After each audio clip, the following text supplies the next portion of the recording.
Perfect.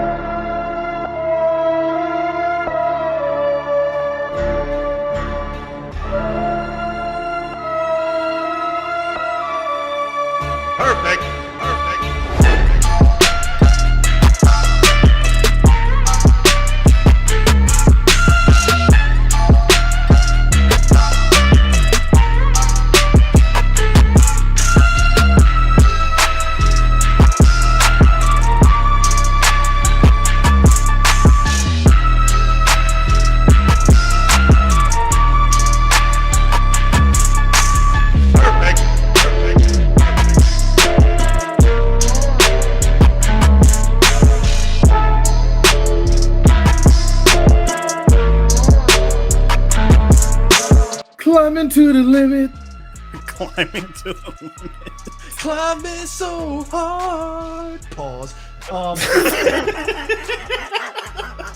No, it gets so rocky and danger everywhere. It's lurking. You can't go and get it. 'Cause white people. Yes. Vertical limit. Climbing Yes, ladies and up gentlemen. the fucking mountain. Go to see a goat or two or a Sherpa. Follow 3BG on all the socials. And please visit our website. It's constantly being updated all the time because we're consummate professionals. Professional Real talk. podcast. Real Professional talk. podcast. And real talk, everybody. 3 Black Geeks. 45 years strong. We would like to know this from anyone. From anyone. If we go to Rumble, would y'all watch this? Anyway, that's all. Speaking of which, Hold on. Make it even better. Even better. Would you like to see us on Kick?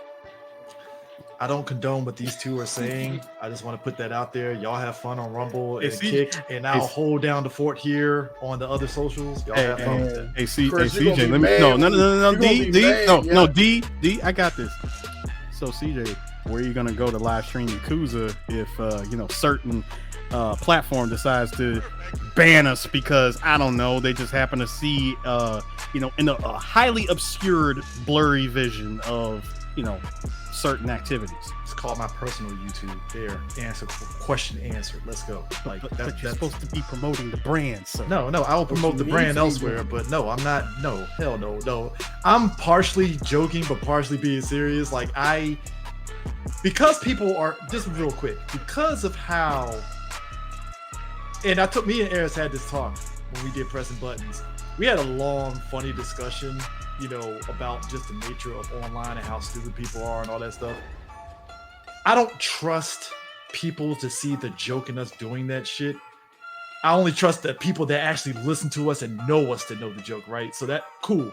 But everybody that's like outside looking in that barely know us, they're gonna probably see us as like, oh, I knew these motherfuckers were this, and it's like, oh, God. That's fine. But do you know what? Because when we're sitting with Candace Owens and Turning Point Media, do you gentlemen know where my stance would be on all, like, just from what you said, CJ, where my stance would be on that? In all honesty, What? Nigga, who the fuck said I gotta explain myself to you? Sure, but at the same time, you're right. No, you're right. We don't have to explain, but like for me, it's in toes, business, standing on it. Yeah, just. But anyways, vertical limit. Speaking of business, Martin Campbell, I got a question for you. You did, GoldenEye in the first Zorro movie. Good films. Everybody love it. You would think the next stage is like, all right, what's your next movie? Vertical Limit.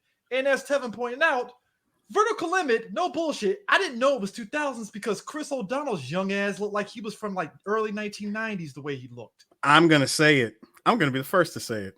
This movie came out in 2000s, but how are you walking? I mean, how are you rocking the Paul Walker before Paul Walker? Right. Also, he was rocking that shit before Paul Walker around this time, no bullshit. This is before Fast and Furious. He did a movie with our boy.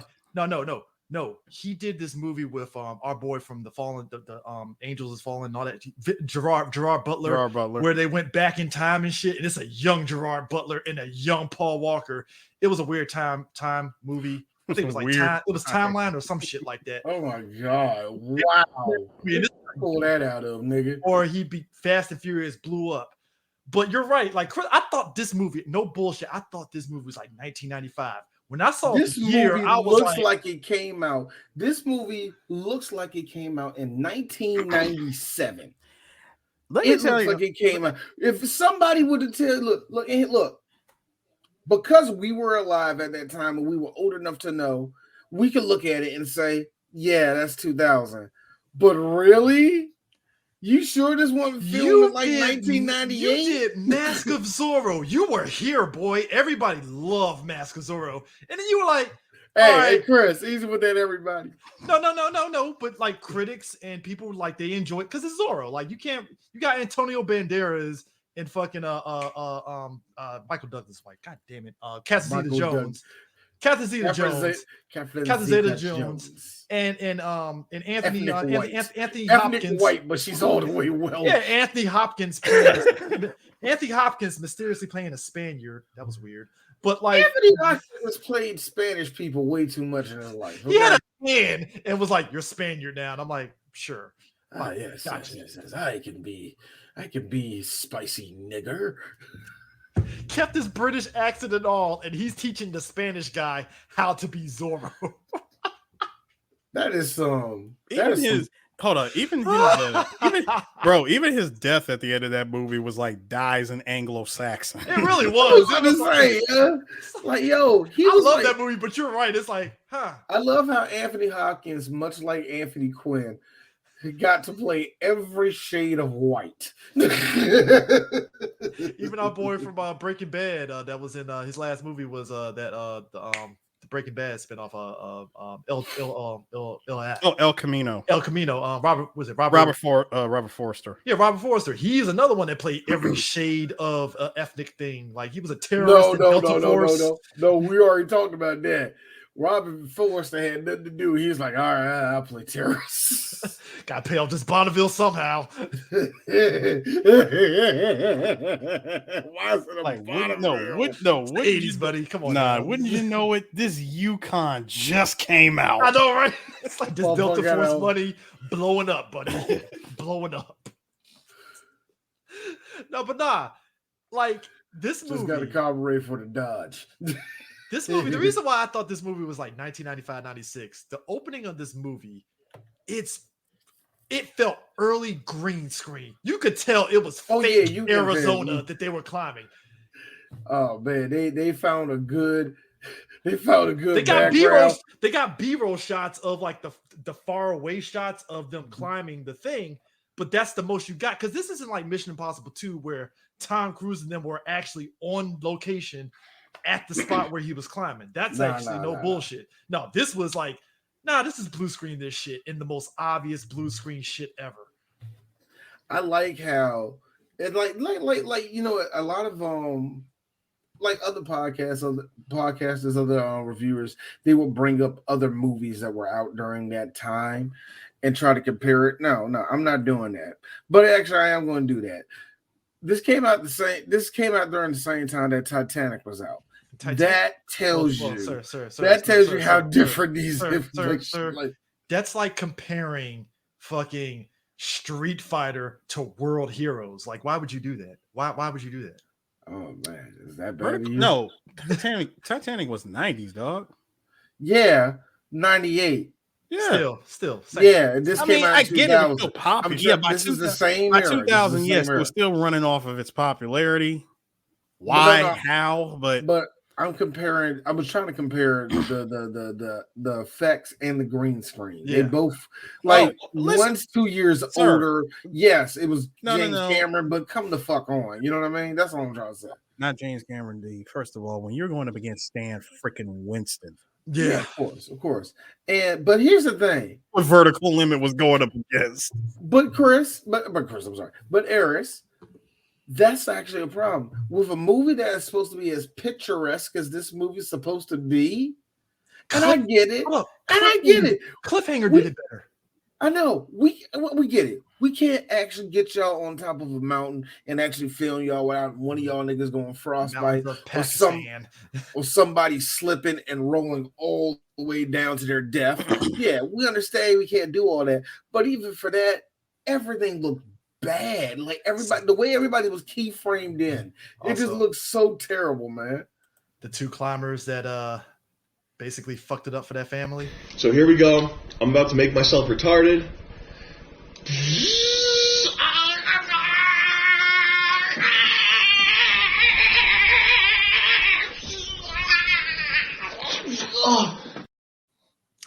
Yeah. Number one, those two climbers, that's nightmare fuel for me. That is nightmare fuel. But also, I like how the father literally called them out for their stupidity as they're falling. Like, yeah, we got a bunch of fucking amateurs. Oh, I'm like, we're dying. I feel bad for the one dude, right? The one guy, the one that's wiggling like that guy, that one. The other guy just kaplooked. You know that one, yeah. The way he fell down, you can't tell me there's a print of him on the ground. You can't tell me. It's straight up. It's straight up Looney Tunes. No. Eris is dead. Eris is dead. I know. Hey, Eris. You all right, man? All right, buddy? Buddy, you hey, all right? Hey, little guy. Yeah, hey, you all right? Hey, I will say this, though, about this film. This is a running thing for this film. I will give Martin Campbell and the writers credit. When shit's dire, they don't pull bullshit out their ass. It's, well, go ahead and cut that rope. We're dead. I like sit down. That's a very real thing here because it's like no. All right, cool. Cut the rope. Makes sense. Fuck it. You know, like hold on. Hey, Sunshine, how you doing? Chris, you could not do that to me, man. I am asleep. I told you it was gonna come out of nowhere. As soon as he showed that video before we hit record, I was like, perfect. No, as soon as you played, I'm like, Negro, I am asleep. Oh God, that was funny. Yo boy. He's trying to tell him to calm down. Calm the fuck down, bro. Like, hey. Let me tell you something. Chill. All right. So I understand in a movie like this, we're supposed to get a lot of facial expressions and all the rest of that. I think we all can agree I've seen enough of Chris O'Donnell's and Scott Glenn's face for a while. I think I'm done for a while. Robin Tooney as well. Robin Tooney, yeah, I've seen enough of her face. She's the woman that. You know what? Same thing for Bill Paxton. I love Bill Paxton. If I see that nigga one more time, Robin Tooney, aka Sarah Michelle Gellar, has your career, Robin. I did this movie and I did this movie. Shut up, both of you. You are correct, yes, but and you know who also underclipped her a little bit. Homegirl, she's all that clipped her a little bit too. Oh yes. Not Jennifer Jason Leigh. God, what's her fucking name? I want people to understand, like, The Craft was her breakout movie. That was the movie that put her on the map. Yeah, she did. And she didn't see no man at Empire Records, but it was really The Craft that put her, like, Luckily for her, she turned 35 years old and still looked halfway good and carved a career at CBS. hey, look, when in doubt, CBS will save you. Hey, CJ, you know something? She actually was a part of the group of actors that did these sort of things in the movie. No. Prior to this, she did End of Days. Oh yeah. And in the same year as Vertical Limit, she did Supernova. Supernova was a very weird. That was one of those sci-fi movies that came out in the 2000s that if you didn't see it, you wouldn't think this movie even exists. Here's what sucked for her though. You're acting alongside Angela Bassett. Sorry. But hold on. But she did get the consolation prize of being on Prison Break. Who for a wasn't? year. Let's be real. Who wasn't on Prison Break? Who wasn't on Prison Break? Hey, Rachel Lee Cook. Thank you, Bro, Rachel man. Lee Cook. Yeah, we have Man. Rachel Lee Cook at home. Like, When you this is can't what get Rachel happens, Lee Cook, I because think Rachel Lee Cook, like she could have been in Vertical Limit. it's younger, but that's what I'm saying. Rachel Lee Cook is younger, so even when she's like, "Well, you know what? Nobody else looks like," then here come Rachel Lee Cook. Don't worry, we didn't know that we didn't know the Half-Life battery on Rachel Lee Cook was only 4 movies. We did not know that. We thought she was going to be in everything. Nope. Hang on, D. Even you can agree with me on this. She carved out some kind of career for herself because she made it out of Encino Man. That was her first movie. Well, I But mean, it's Encino Man, man. Encino Man wasn't that was terrible. 90s. Now that sure. Oh, Encino Man is that movie that you ridicule now. Do you ridicule? I think that's bullshit. No, it doesn't. It don't get ridiculed. Son-in-law, yes. Encino Man. Biodome, yes. Biodome, yes. Encino Man. Encino Man is on that half and half scale. That's where it is. Yeah, Brendan Fraser came out pretty good out of it. He did too. He came out. Look. Brendan Fraser came out of that pretty damn well, man. Sam from Lord of the Rings came out pretty good out of his. I'm just saying, Eric, think about it, man. Brendan Fraser only got molested by 2 producers on that. He was doing fine, so everything was good. You're not going to besmirch the man that put the Mummy on the map, the Mummy franchise on his back. Oh God! Look, I don't know how the Mummy franchise survived after the second one, to be honest with you. Shit, man, yo, if this was the old days. Yeah, now, well, the thing about the old days, the old days. It's because of one. That's all I'm hearing from. Brendan Fraser is Brendan Fraser, and he, God willing, he carried that third movie despite the all-star casting of. Can't even get it out now. That me saying all-star cast is just. Let's just say it was a thing that happened. Stellar cast of Michelle Yeoh and Russell Wong and the who's who of Asian actors. Look, gentlemen, I would just like to say I'm glad we are doing this movie because I just happened to find it when I was transferring all my VHS tapes to digital. And one thing I love about recording stuff from the 80s and 90s is always the movie spots, the movie TV spots and commercials. So when I saw the TV spot for Vertical Limit, I said, "Oh, gentlemen, do you remember this movie?" I like how Stuart Wilson, aka Clever let me do it real quick. Grand open, grand closing. It's like, oh, cool, gotcha. He's here. Now, Aries, let me pack it. Let me basically give you my version of what happened. Where that was your side of it, where you reminded us of it. All right, about 4 years ago, I was talking to our boy Charlie. Me and Charlie were just throwing some movies out, some ideas that he thought that we should do, and all the rest of that. This movie did come up on it. This and Drop Zone came up for me. He's like, "Y'all should try those." And I was thinking, like, those are. I'm like, and I cannot find this conversation no more. But there were at least 4 movies he picked where they fell into that jar of pure. It showed up, it disappeared the next week in movie theater movies. And then in the case of Drop Zone, where it's like, that movie was actually pretty good.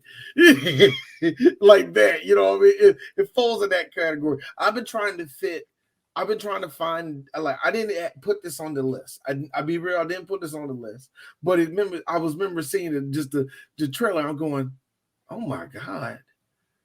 We should do this one day. And it just went into hiding for the last 4 years. And then Eris, probably not even a month ago, do y'all remember this? And I was like, how does the nitroglycerin come into play? That's where it got deep. Yeah, this movie gets weird. This and Chain Reaction are 2 movies where I've been trying, like, we're going to do them one day. Because the thing about this film is, of course, it was a paperback. Number one, this movie doesn't have a villain. It doesn't. I think it does have a villain. Yes, it does. Snow, Pakistani Snow. 2 villains. Actually. No. What I'm saying, 3 villains, technically. No. villains in the traditional sense. What you have is basically people that are in real life. What is not more traditional than Mother Nature? No, I don't count Mother Nature. Let him cook. Let him cook. What I'm saying is, let him cook. No, let him cook. Let him cook. People that are in fight or flight mode, and when you're in fight and flight mode, self-preservation comes in.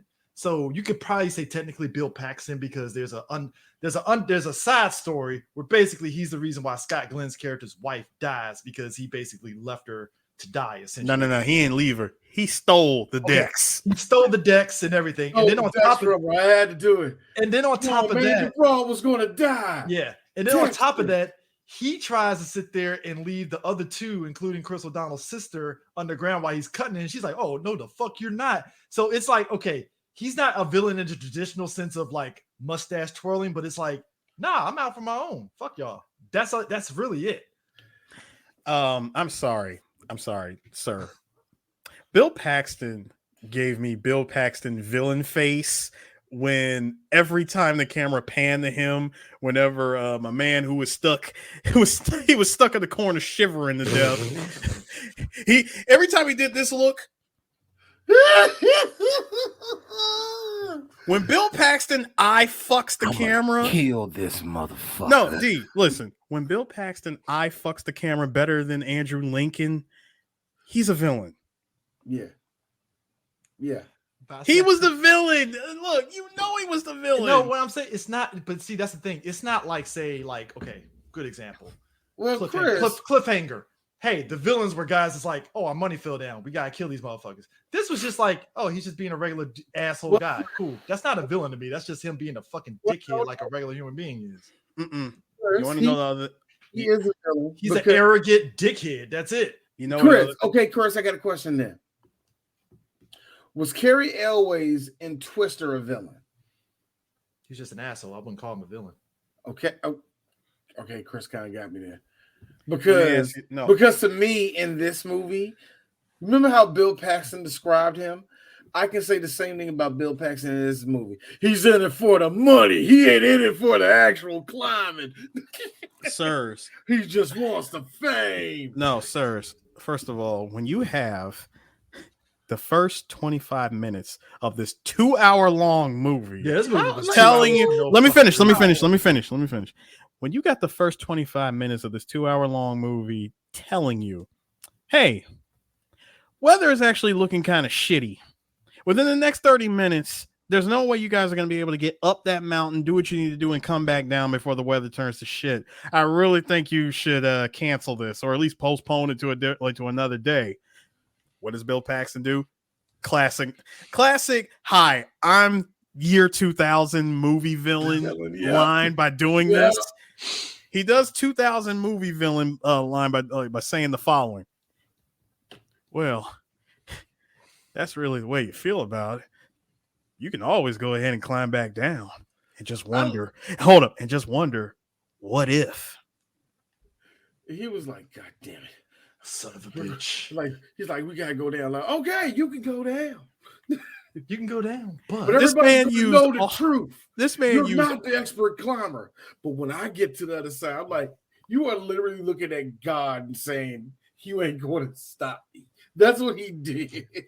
You're looking at you're looking up.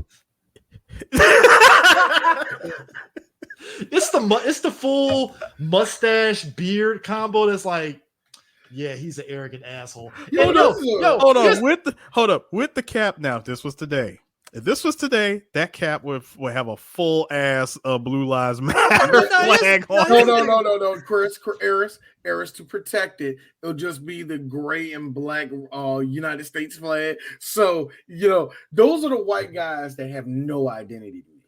Just the gray and black.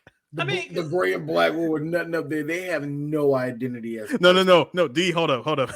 because it's today, we got to do it like this. It's gray and black. You can rip the strip off of it that hides the blue. I hate you. He got a Blue Lives Matter. Hold on. I know for a fact that there is there's a company out there that sells that shit. They either sell it or somebody's stitching that shit together right now. Hi, are you a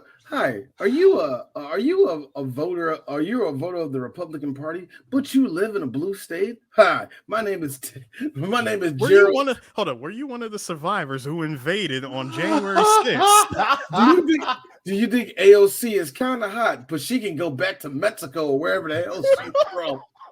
I hate y'all guys so much for that. What you need to do, look, we have all the little trinkets and hats and everything else. Everything else to be a bigot, but have no one know what you are. We have various assortments of Punisher skulls. We have in red, white, and blue. Blue lives matter. We even have it in transgender rights matter. I mean that ain't really selling, but we have transgender rights. We also sell don't tread on me mugs. Don't tread on me mugs. And if you Hillary did it bumper stickers. And you also get a free Kid Rock CD, Devil Without a Cause. Hey, that album still. It still slaps. I ain't gonna lie, it does. No. Hold up. Here's a little kid. Why are there so many copies in this house? In this room? Shut up, kid. Shut up. We don't talk about. Hold up. Listen. Limited to the first 1,000 orders will receive. We'll receive your own size BIB based in bigotry t-shirt. Keep it in 2000s though. And all this for a retail price of $19.99 with $5.99 shipped in. Now I know what you're saying. Is this some kind of scheme? No, it's not.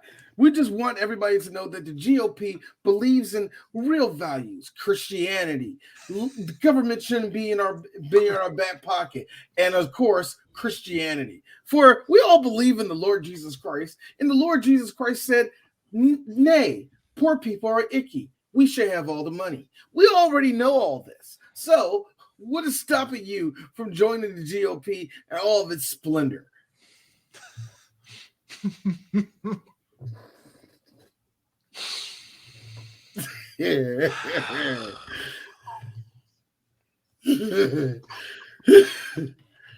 Let's go. We have no more Let's Go branded t-shirts. They flying off.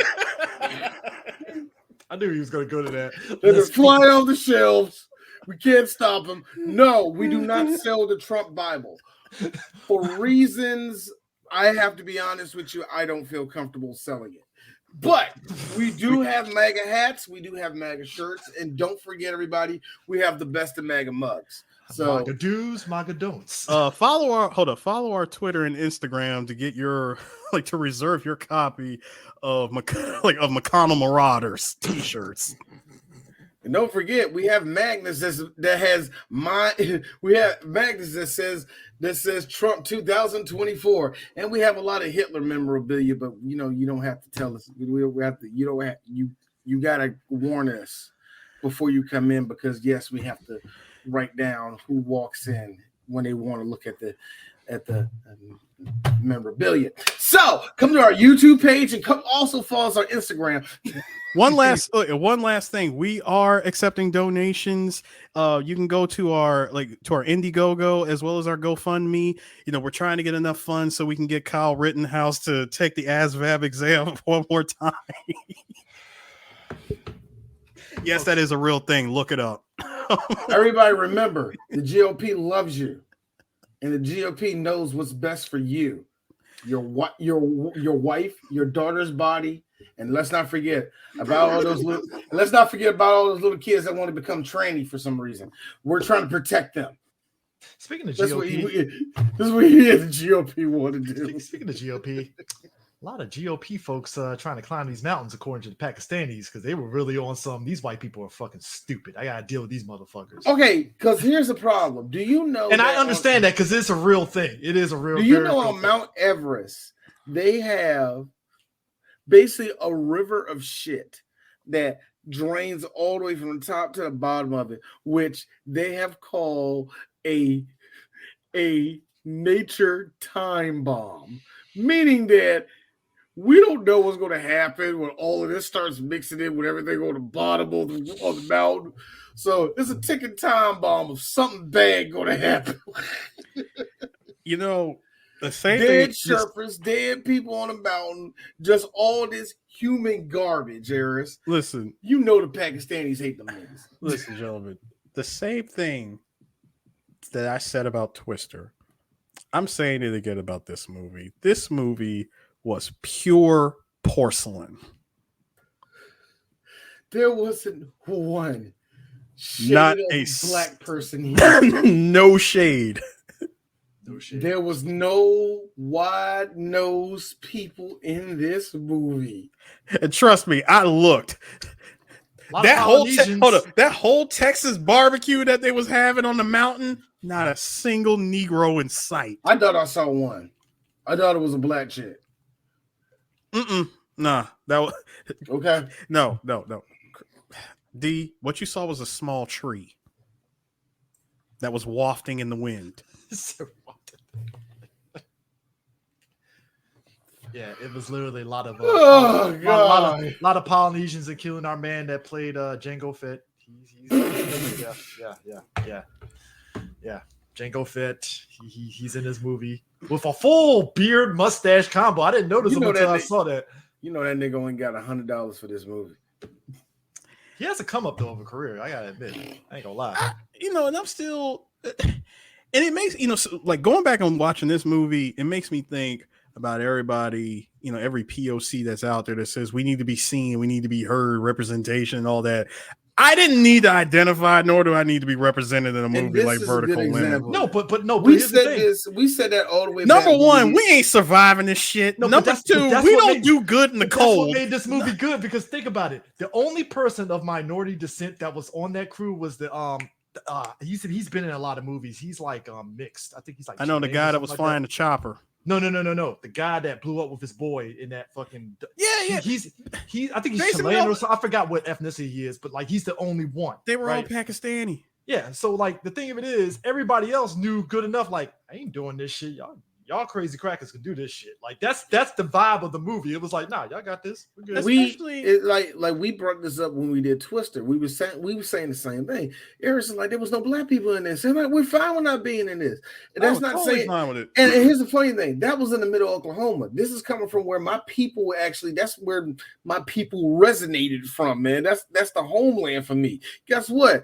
There wasn't one nigga in Oklahoma that day, and I said, fine, good, because Negroes don't need to be in this story. We are not a part of this story. And the same goes for this right here. It's always the same. Like, it kills me. We don't have to be seen. We don't have to be seen everywhere. But God damn it, if you were in the middle of Harlem, why are you brown facing all these white people? Like, that's what I'm trying to say. Like, that's the only thing we try and go at, man. Don't get Angelina Jolie to play an Afro Latino. Like, there are things you can do to get around it. Gentlemen, there is a reason why that I did not need to be represented in this movie. Allow me to show all of you that are watching Exhibit A. If you black, you chilling on a mountain, and you decide to have a good laugh with your Pakistani brethren, you do not want to go out like this.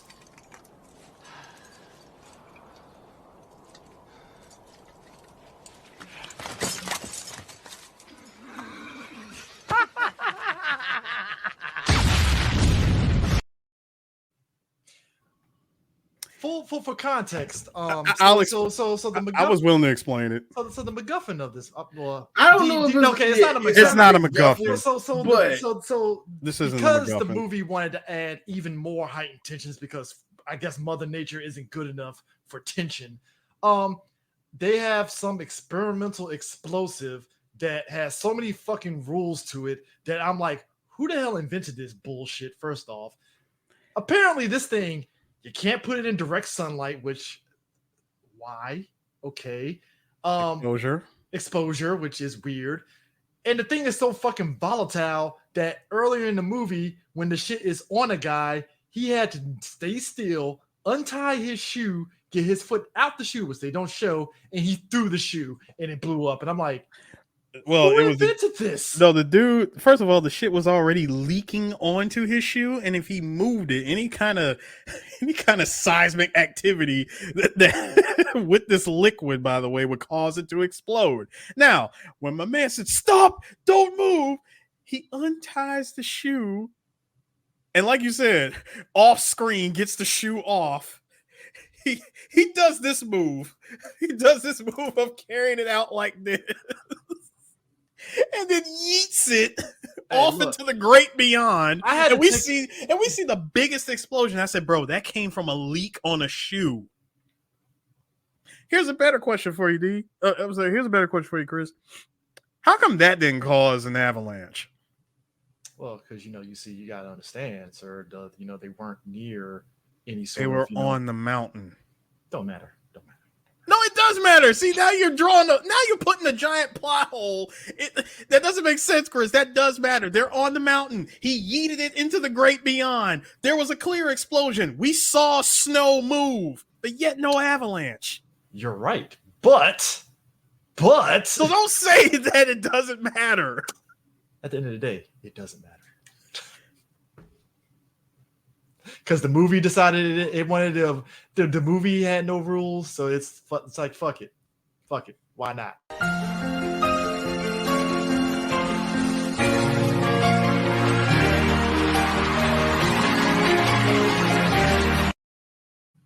I'm sorry, that was for me.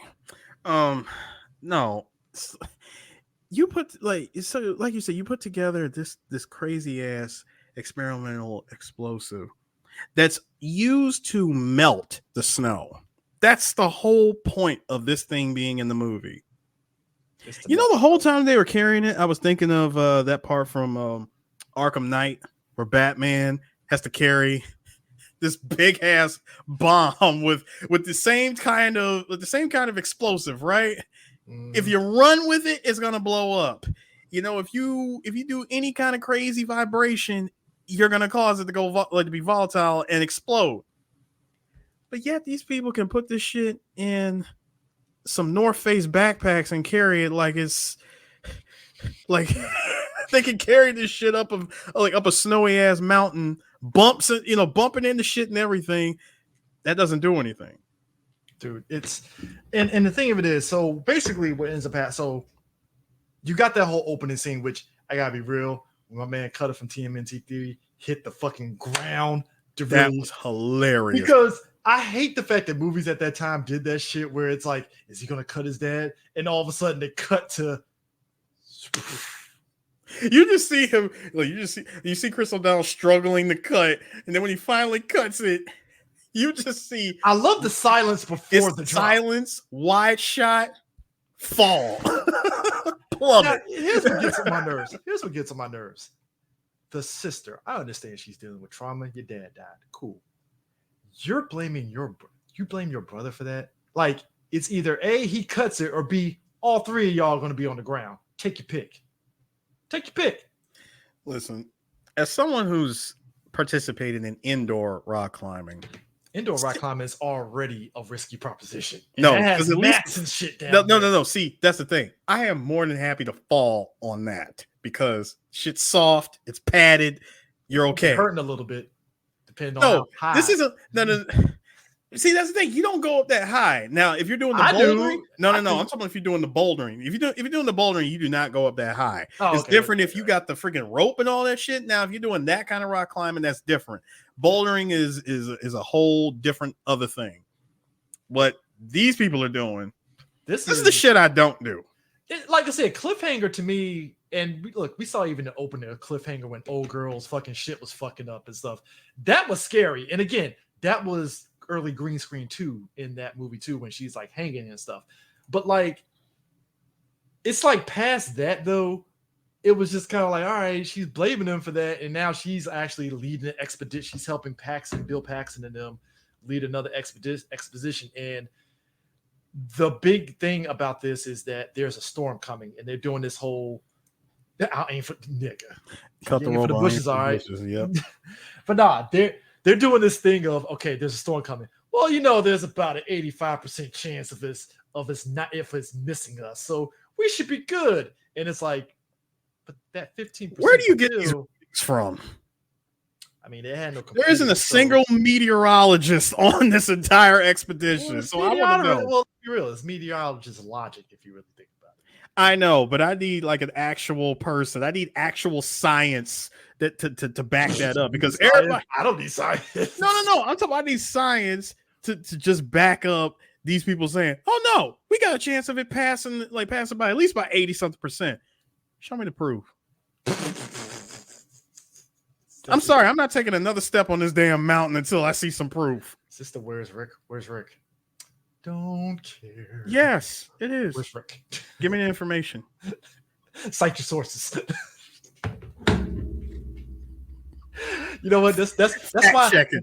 Fact checking. That's why us as black people can't be in there because they be that one black character. Hey man, cite your sources. And I ain't going up on here. The other way I would also say it. Show me the long box. Or to quote Whitney Houston, I need the receipts. I need receipts.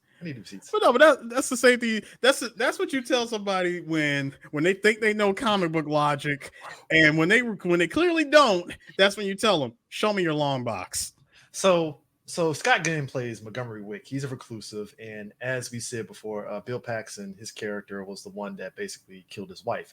But Scott Glenn is doing the old weird sage white man shit. I mean, Scott Glenn can kind of sort of get away with it because he's Scott Glenn, of course. You know. What I did like about Scott Glenn is we see him. My ethnic wife. I like how he shows up with clear 2000s beard. 2000s, old man gruff. Like 2000s scruffy ass beard, and we get to see him cut it off, and then he turns into old man Snake. Can you imagine if that was Sam? I'm mad his last name is Wick. That made it worse. Montgomery Wick. Montgomery Wick. Montgomery. Can you imagine? You know what? I'm gonna be real. He was Snow Sam Elliott. He was. He was. Yeah, he was Snow Sam Elliott.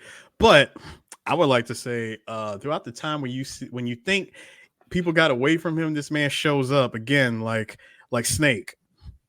In fact, when you see him pulling on, when you saw him pulling on the rope to pull up a freaking Annie, out of that crater. I saw this man pull her up, and then I'm also seeing him with the bandana. I was like, son, he's got infinite ammo. You're muted, D. I was hoping that they were. I was really hoping that you was going to mention the Bering Strait or something. Seriously, I'm like, dude. Once I saw that show, I was like, son, he's got infinite ammo. Well, hold on. We are in Pakistan, so that might be more peaceful. I like how Wick, Vaughn is doing, you put the picture up and stuff where he's all like, oh man, the toast, this expedition is going to be great. Here comes Wick, okay. Here no, I like how he was this nigga was in a busted members only coat going, what about the survivors? What about the people that get left up there? I mean, but these what are happens questions. But what happens when you can't? That mountain is taking better men than you. That type of shit. Well, let's be real. By the end of the movie, this was basically Wick and Vaughn. Look at us. Hey, look at us. Look at us. Huh? Who would have thought? Not me. I mean, hey. Come on, man! Don't cut it. I love how he went from I like how he went from Texas acting back to Bill Paxton being Bill Paxton. I'm about to say straight up Bill Paxton, uncut Paxton. That's what happens. That's what happens when they turn the set down to 30 degrees to make it authentic. Oh, that was a set. That was a whole ass set when that happened. I know they did actually shoot this on location. Yeah, they filmed at certain parts in K2 and also Pakistan and was it New Zealand and United States and stuff. Yeah, freaking Queenstown, New Zealand, and the US. I could see the New Zealand's happen in this movie in certain parts. I was like, yeah, that's New Zealand, of course. That looks too picturesque and mountain. It's a beautiful mountain. I gotta be real. Look, beautiful mountain. Look, there is looking kind of resortish. Look, This movie gave me probably way more nightmare fuel than anything. Because again, I don't hate heights, but I hate heights. And just like, you will never catch me like doing any of this shit. I'm like, y'all have fun again, with nigga. Nah, again, nigga. This shit right here. that yeah. right there. I gotta tell you guys, it's good to be Caucasian, isn't it? It's just great. I mean, the sunshine, the fact that Bill Clinton is still in office. It's just great right now being Caucasian. Hold on, Bill's on his way out. Well, hold on. This was actually 2 months after the debacle that was the 2000s election. So, hey, W was in office, buddy. Oh man, Yeah. Yeah, way to ring it in, vertical limit. That ground that represents the W presidency. I got like here's the thing. Loud thud ensues. Sets the tone for 9/11 coming up. So that one dude, that was heard a lot that day. Hey, Hey, Chris, you see that person below me right here? See that person below me right here? Yeah, that. Yeah. What I liked was a lot of that on 9/11 too. What I liked was in that shot that you put up, the other two that literally fell off of this movie because we saw no bodies, we heard no splats. The dad said it best. They're amateurs. We don't care about amateurs. All right, we don't. Now kids, calm down. Now kids, calm down. Those guys were obviously no-name people. They can die. It's okay. We're in Arizona. Nobody comes out here. Come on. Really? This is Utah. There's a bunch of Mormons, maybe, but there's Mormon and that one Native American guy going, "This is my land." Whatever his problem and is. Also, I need both of you time life listening motherfuckers. Hey, again, that's not racist because that's not Native American. That's really? Because what I found out it's is still just ethnic sounding enough. No, Aaron. It is ethnic sounding. Not when I tell you what it is. It's just some Polish nigga just going. It really is. It's a Polish song trying to masquerading as a Native American song. Oh boy! Somewhere Blackfoot is like weeping at the fact that Polish person really did that shit. Somewhere Bjork is going, "Oh my god, finally!" People. It was a banger. I would never understand the phenomenon. Like, I get Beck, right? Beck, all right, cool. I get you. You have Beck, some, no. You got some hits, all right. Beck has what I like to call white guy bars. It does. In the time of chimpanzees, I was a monkey. Nigga, that was a bar. That's a bar. Bjork is just like, so somebody just saw you yelling and said music. Is that what that is? Is that what this is? All right, cool. What is it? Because that's ethnic to white people. No. Let me stop. I'm stopping both. And I'm not trying to. I'm stopping the both of you. I'm stopping the both of you right now.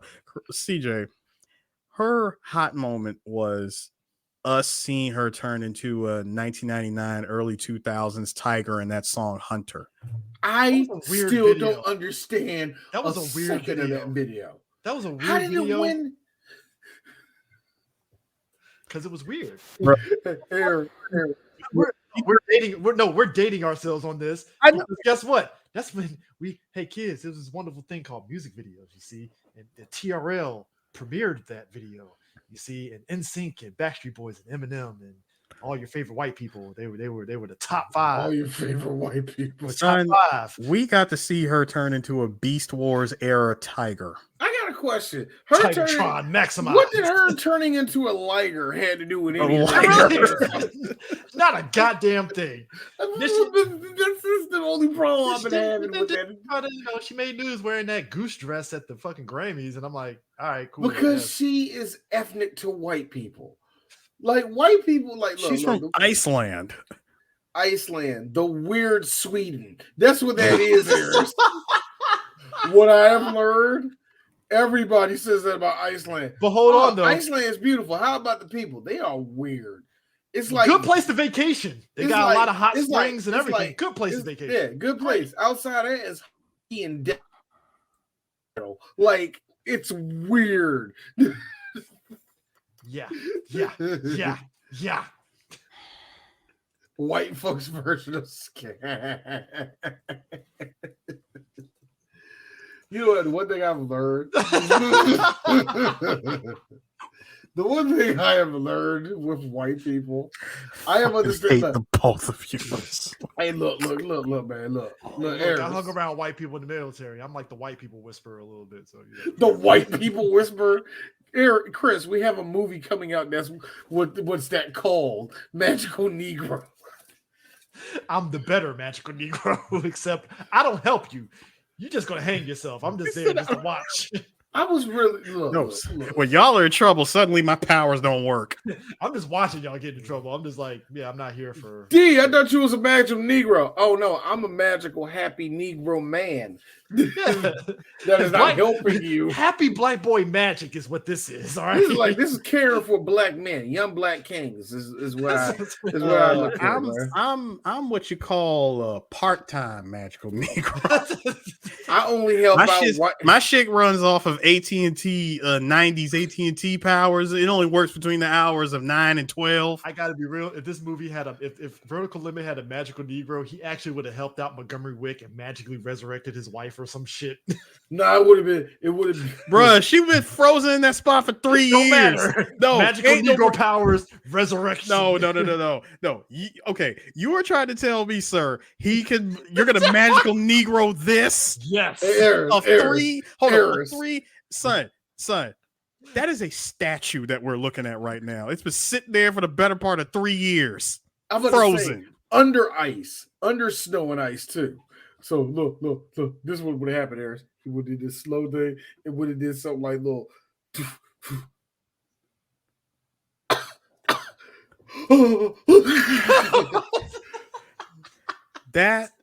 Rollo, what did you do? If that happened, that would have tanked Rollo. If that happened, that would have tanked the movie. I don't know, man. That's a lot of black folks that be like, yo, this Negro resurrected. Nah. Stupid Negroes messing up the movie for everybody. Go back. Hold on, go back. Listen, I can't tell you how many times I laughed at the snow stash and beard. Hey, look, man. I really like how they did a good job on spray painting the coldness in his face. I love it, man. Bill Paxton gave his all for every role he was in. Hang on. Did y'all also like how Bill Paxton, when he saw Wick coming at him, he decided to give Crystal Dynamics and ideas? Yes, Crystal Dynamics ideas, because my man picked up the same pickaxe from Tomb Raider. Get the hell out of here with that. It's the truth, Nick. I say this as somebody that played all 3 of the Rise of the Tomb Raider trilogy saga. You're right. Yeah. You're right. Bruh, hold up. This man picked the shit up and cocking it back like this. I'm like, bruh, you cannot hold and mash the X button. You're going up against a man with infinite ammo. I need you to put that down and stop it. You know what? I played those 3 games, and after watching Vertical Limit and even Cliffhanger, I remember playing it was either Rise or the one previous to it, where it's like she's in the snow and she goes in the cave, and it's the first of like the tombs and stuff. That's Rise. Rise. It's like the first of the treasure tombs, and I remember sitting back like, so we just had a whole ass tomb in this fucking mountain that Laura found right at the time, right? Yeah. And then watching this movie and a couple others, I had to be like, okay, maybe I was tripping back then, thinking that it was stupid. All right, so I was like, all right, you know what? Yeah. Gotcha. Look, if we can find a whole ass statue under 3 years of snow and ice, dog, I'm sorry. The second I saw a stiff body and it was a woman, I know that ain't who I think it is. I was like, that ain't his wife. Yeah. That ain't his wife. Look. You know how everybody likes to say, small world. Small world only can. I get how small world works. Like, you just didn't know that person was related to you. You didn't know that person that you met at a party one time worked with your best friend or some crap like that. Whatever, you know what I mean? Small world happens to everybody. Like you didn't know that you and somebody from high school grew up actually beside each other, actually moved around the same neighborhoods. You know what I mean? Shit like that happens, yeah. Yeah. I mean, know what happened right there. No. He just so happens out of the thousands of bodies that got lost up on those up on K2, just so happened his wife, perfectly preserved. Hold on, still. Wait a minute. You know that she's supposed to have the decks on her at all times. Full empty canister, by the way. I didn't know that. Hey, Chris, now, all right, Chris, call D stupid or whatever you want to call me. I didn't know that a demon hit you that fast. But then again, it's cold. It's cold, so I didn't know a demon just snuck up there like, nope, you got a demon. No, we're already past pneumonia. You're gonna die. Look, because I mean, you're thinking about it. It's like past like -1 degrees. It's like no. This is the best part. I like that the edema worked like fox dye in this movie. Yeah, there's stages to it. Did you love the look? Bill Paxton. See, he already got it. No. You know how I find it funny that Vaughn ended up catching it once he killed my man, because when he's like putting his hand over his hand, and all of a sudden he starts coughing like, oh, I'm like, oh, now you got fox eye, buddy. This man, or no, okay, not necessarily fox eye, because fox eye would lead to everybody dying. In this case, fucking edema in this movie was working like Las Plagas. Yeah. It's Las Plagas because it's more Las Plagas. Because think about it. Like, really think about it. Like, Bill Paxton rolls up. Who are we kidding this COVID? No, Bill Paxton rolls up on dude, right? He's like, Are you gonna kill me now? Yes. My man took an empty syringe and just stabbed him in the neck. Dog. The second he said, I saw that air, I was like, I saw that pull. Hey, the second I saw that D.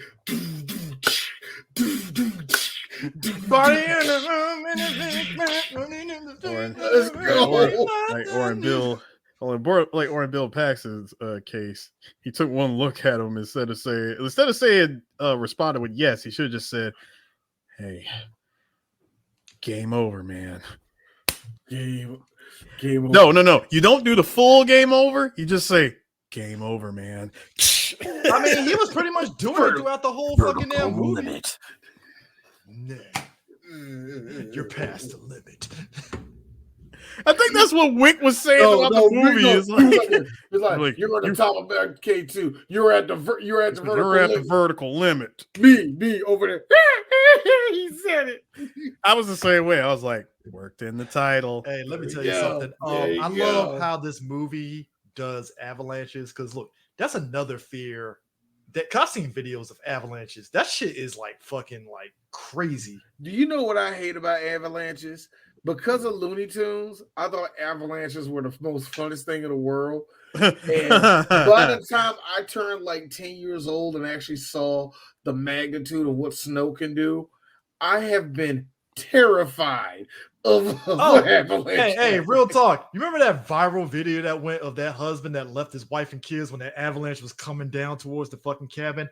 I laughed my ass off because, again, human nature of self-preservation kicks in, but it's like, bro, that's your 2 kids and wife, and you just said, fuck y'all, I'm out of here. I'm like, dog. My man said, hey, I'm about to press that reset button and start all over again. This is how I win. Son, let me bring to y'all's attention. Let me bring to y'all's attention Exhibit B. All right. Okay. On this clear set here, by the way, this is clearly a set, because I love how like freaking Kyrell was sliding down this mountain and was able to hang on conveniently he hangs on right here on the edge just to bring in more tension for this movie, right? Yeah. So when what's her name? God, what's her name in this movie? Fitz. I'm sorry, what? Yeah, Fitz. Wait, what was it? I said tits. This is Annie. Annie, you mean? No, Annie's the sister. Annie's the sister. Monique. Monique, thank you. Monique. Yeah. Monique. Yeah. Yes, Monique. Apparently her and Peter had a thing.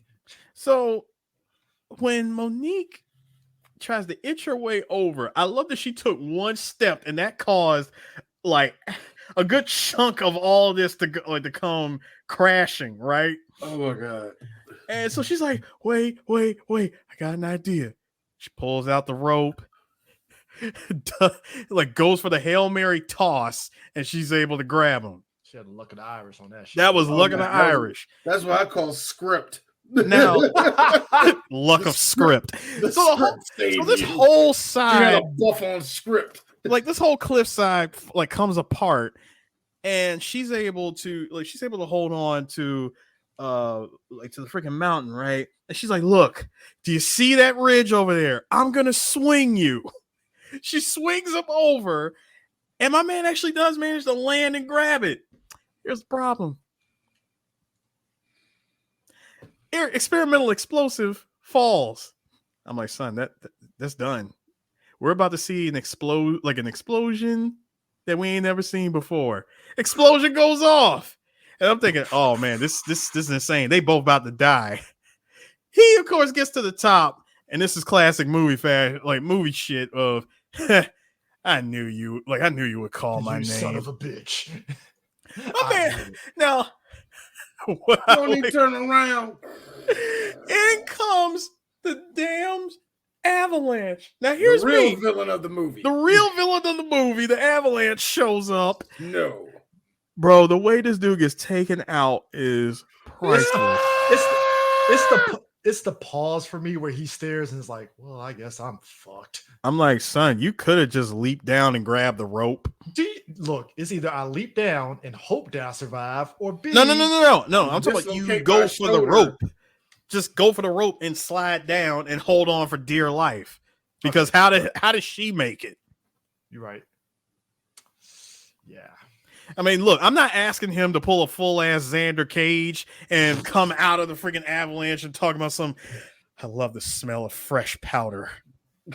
Xander, you should have died. He should have. This man snowboarded. This man thinking he's Sonic Adventure snowboarding and trying to out snowboard a damn avalanche. It don't work like that. Just like my favorite part from Return of Xander Cage, where he sat there and D laughed at me in the theater on this one when him and Donnie Yen were fucking surfing on the fucking bikes and shit. I was like, should have drowned on that. Should have drowned on that. D should have got kicked out the movie theater when I went.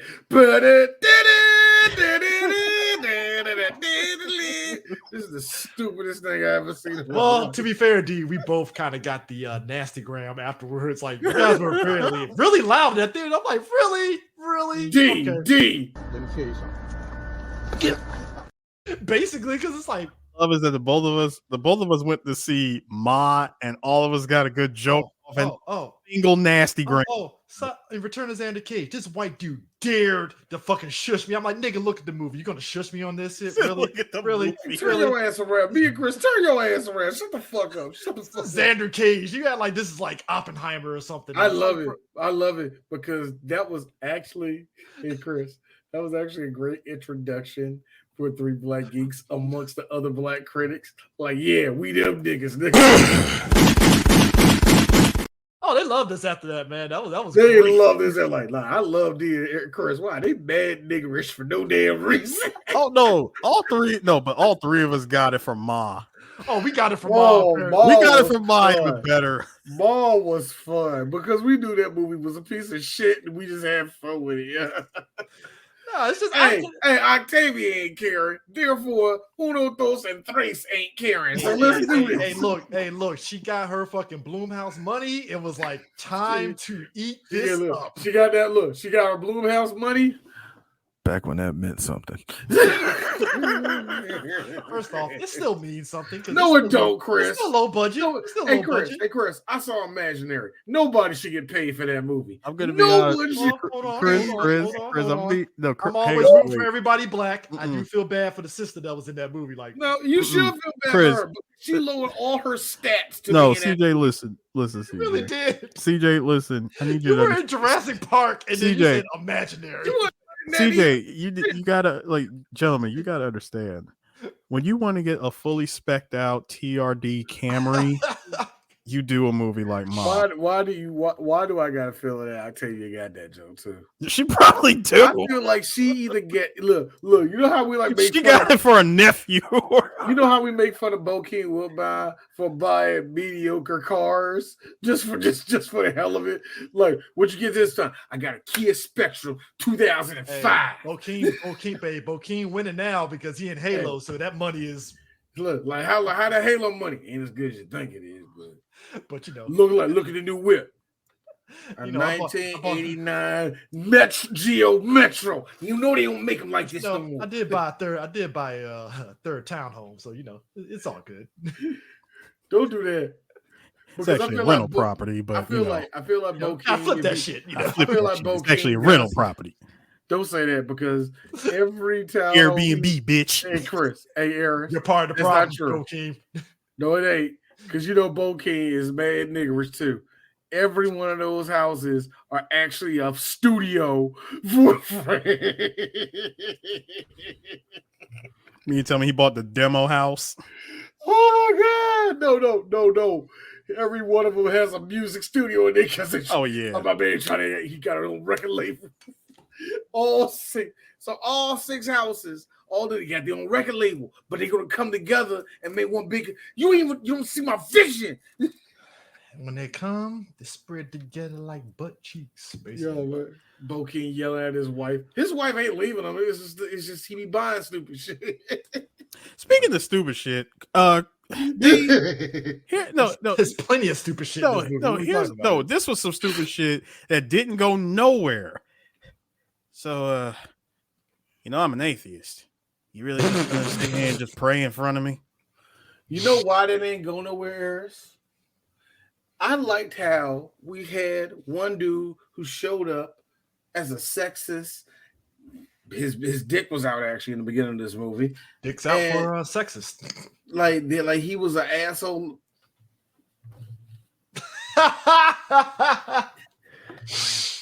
Bravo. Continue. Bravo. Continue. I had a match, so I got one pregnant too. Oh.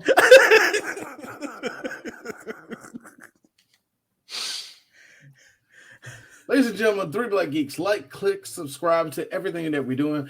Click on the notification button, and also visit us at 3blackgeeks.com. We have regular updates, regular reviews, and also us just being regular because we're older black men. We got to take care of our health. Anyway, that was a smart shit joke that D did at the end. Anyway, Seinfeld joke for the kids. Seinfeld. Anyway, Eris, what was you saying? No, I was just saying, that whole thing about them talking about religion and Then when he finds out nowhere. Then when he finds out, he knows for a fact that his older brother is gone. He's like, all right, I got to continue. Now, he decides to go with Kareem. Here's the problem. When my man kept crying, because, think about it. The dude was in mourning. He just lost his brother. I know we got to go this. We got to continue this rescue mission. But when Kareem probably gave him the smartest piece of advice that he should have followed, by the way, you expect him to actually follow something? No. I'm just saying. When he says to him, I think you should go back down. I think you're done here. Now, I'm thinking to myself, you know what? With all the stupid shit that's happened on this mountain, it's probably best for me to go back. Yeah. It's probably a lot smarter for me to go back. Bro, we can't even get the chopper up here. Dude, that whole scene with the chopper, number one, it's ridiculous, but it was like there was still a lot of stupidity happening in that scene. Yeah, it's like, okay, first off, I thought the way the camera was showing the blade going towards old girl, I thought it was like literally she couldn't move. But the fact that she actually had like enough room to get out of it, I'm like, so what the fuck were you like? It's called being frozen with fear, sir. I guess, but you had a lot of space a bit. This is where the blue screen ineffectiveness, the whole green screen ineffectiveness came in. It's like they had an idea where it was going to be at, but they had no idea how it was going to be animated. So they did like 5 different ways of dodging blades for no damn reason.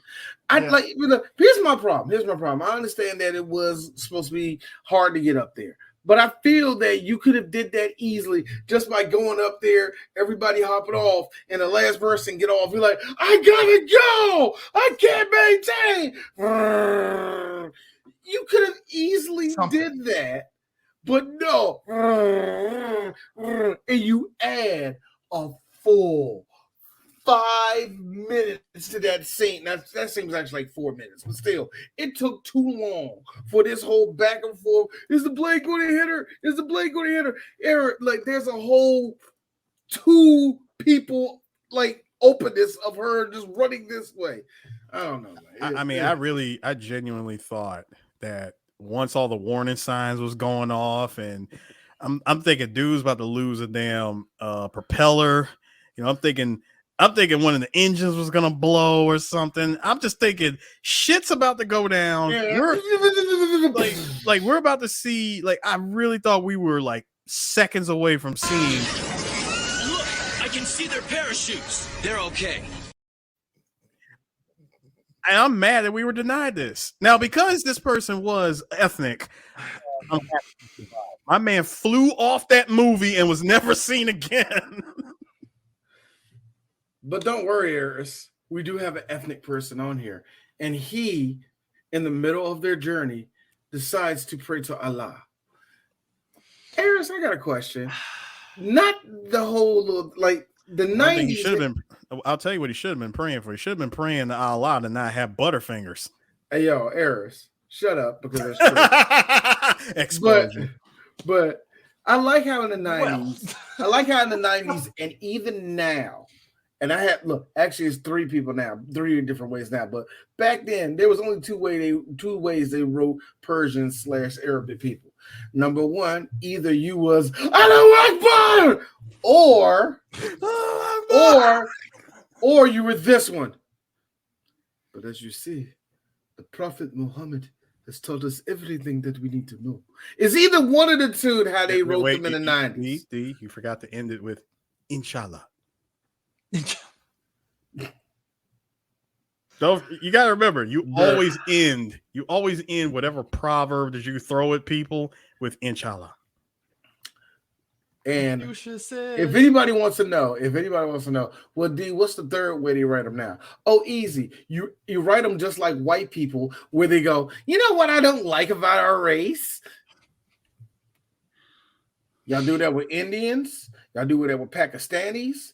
Y'all do that with like any country where they are brown and they're just a little bit weird because they're different. I hate all those comedians, by the way. That being also said, season 2 of Velma comes out. The only thing that makes it even more unfunny is that half of them are Transformers. Anyway, sir, Decepticons, they can't afford it to be. Nigga, I don't care. Autobot, Decepticon, Maximo, Predacon. I don't give a shit. Unfunny is still unfunny. Hey, Ayers. When you say Predacon, here's me. Are those yes, the pedos.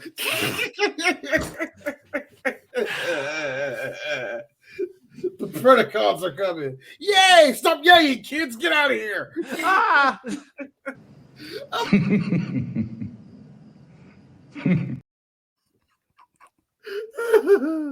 Everybody one of those guys are my uncle. Shut the fuck up. Keep running, kid. Anyway.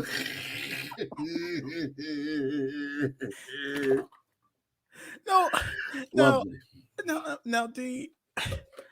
You know, we have experimental explosives that's meant to melt the ice and snow, right? We got Dex, the drug that you take to fight off the edema and everything else. Yeah. You're that high up a mountain. I don't think there's enough Dex to ensure your survival. It's not even that for me. It's the experimental explosive. See, Harris, the problem I had with the trailer was, wait a minute, is there like a terrorist threat? Why is there explosions? And then they said, well, to order to get the people that might be trapped in an ice or in a little cave, we have something to blow it up. And I thought to myself, nitroglycerin? Yeah. Could there be like another way? There is no other way. We must work with the Pakistanis and all the rest of that shit, which is funny as hell because this was during the Pakistani-Indian War where them niggas was really flexing about throwing a nuke at each other and the world was like, please don't do that shit.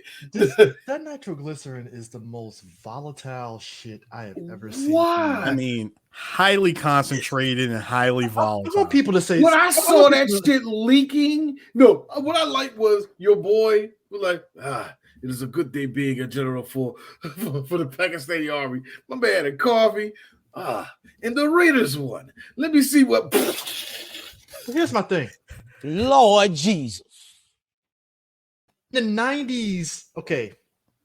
When we did The Rock, you got that fucking little the orbs. The nuke orbs, right? That if any of them hits, you gotta hit yourself with that fucking diazepam and shit, or else you die. Diazepam. Right? Yeah. At least there was a set of rules that you knew, like, okay. Diazepam. Yeah, like there was a set of rules where it's like, all right, okay, we know what's happening here. This was just like using cocaine for a cold, nigga. Like I don't think that's gonna help. This nitroglycerin, if you stare at it wrong, it leaks. And I'm like, Joe, it's volatile in the sun. I was like, what? Nigga, what? Gentlemen, throw it in the shade. Gentlemen, this explosive worked off of live wire rules. Yes, people, please listen to Three Black Geeks podcast on Livewire. That's a weird movie. I don't understand. I feel, look, Chris, Eris, people at home to watch this. I feel that there was just other ways of taking care of the situation. It really was. I'm like, I mean, but what do you hold on? When you're up there at like negative, no, seriously, you're up on top of you're up on top of a snow-capped mountain. It's like K2, man. It's negative, like son, it's negative 50 up there. What do you have that's hot enough to melt that shit? I gotta be honest with you. Sun. That's why they use the sun. I've been in negative temperatures before. Nothing that crazy, but like negative temperatures, it's no fucking joke. Like no, it isn't. It's been a while since. Well, actually, we went through negative temperatures this year in DC. Good Lord, it's been a minute. Yes, chill factor antics. Chill factor antics. Yes, that's what it. Yes, chill factor. But yeah. Like it don't make no sense of how cold. Like I get that. Like, but the sun, mm-hmm. And then it was leaking. Why was it leaking in the first place? Because it's not volatile. Like, no, that's an excuse. Why was it leaking?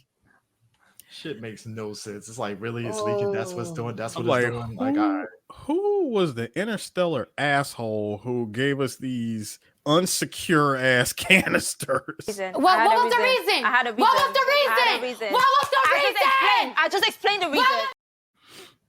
No, in all seriousness, these canisters, I've seen better. Well, I've seen better secure canisters at TCRI. Okay, I was gonna say, who had these? This is TCRI jokes, man. You know the look. A TCRI joke. I knew it was coming. I knew it was coming. Come on, look. Look at how they look. You can't tell me. Hey, Harris. By the way, the red top, son.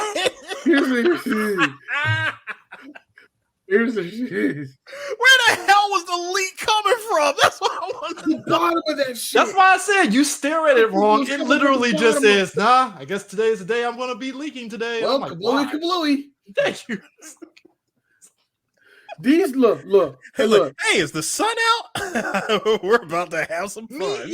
This is me. I would literally be like the fucking super bad thing, like, fuck me, right? Like that's literally me the whole time. Like the shit that pisses me off was this shit now. Guys, hurry up! It's a blow! Hurry up! You gotta get out of the sun! He's like, get it out of the sun! You're Get like, it in the shade! Wait, like, go ahead, say it again. That shit, no, nitro. Guys, we can't. He's like, nitro in the shade. And I like how your boy, how the dude just took it out of his hand. Like, you need to get it out of there. Hurry up, motherfucker. Like, wait a minute. How did you hear any of that? He didn't say nothing long enough. They had a pretty good signal up there for a lot of bullshit that they were doing. I gotta say, man, for y'all guys not to have satellite motherfucking phones, yes, the clarity. Them shits was shortwave radio in burst mode. How does it still didn't work? I like that, but I like that it lasted long enough for Robin to go, "Hey, bro, are you up?" "Yeah, I'm up. Remember that time we were kids?" And like earlier in the movie, she was. I'm sorry that Dad killed himself. He did actually the right thing in that situation. And actually say this. Don't say that. I'm gonna say it right now. I'm gonna have a better career than you. What are you talking about? Let's just be honest. After this, you're gonna do like 5 more movies and nobody's gonna give a shit. And next thing you know, you're gonna be on NCIS with LL Cool J.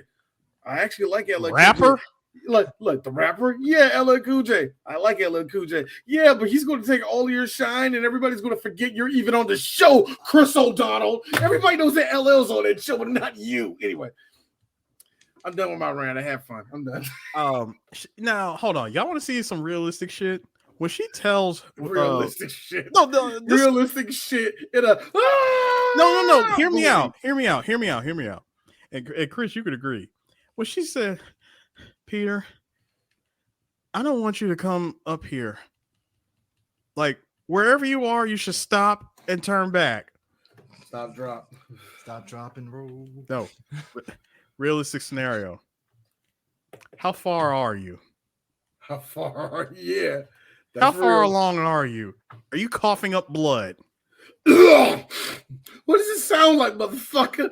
And I'm like, she lasted a lot longer than the other guy that fucking died damn near. Well, first off, that dude had broken ribs and he was expendable. And he didn't get paid as much as Robert Tootie and remember, she had him hopped These up. Are Hollywood rules. Hold on. And she had him hopped up on decks. That was Ben Mendelsohn, wasn't it? Yes, it was. Yeah. I couldn't notice him because he doesn't have his Ben Mendelsohn is weird. Like, he'll have like the beard mustache thing, and I can't tell because most of the times that he's in movies now, he's like clean shaven. So it took me a minute to really pick up on that was him. Also, bear in mind, this is 2000 Bill Mendelsohn. Yeah. A lot of people look different, you know. They ain't growing to their face until about 2006. Like Gerard Butler is one of those guys who was like, this mullet ain't working out. Gerard Butler looked like a completely different person in 1999. You forget that he was doing a lot of rom-coms before he was like, it's like this though. Let me do 300 and talk. But here's the funny thing. Mouth. Daniel Craig always looked like Daniel Craig, but even Idris Elba didn't look like it. Idris Elba on The Wire looks different to Idris Elba. I mean, look. Yeah, it's really a mustache. Seeing Bill, freaking Ben Mendelsohn in the snow gear, hopped up on decks. I'm like, bro, at certain angles, you looking like you could be related to Matthew Lillard. Man.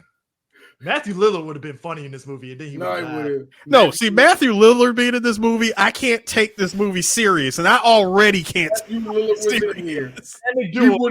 He would have been one of Chris O'Donnell.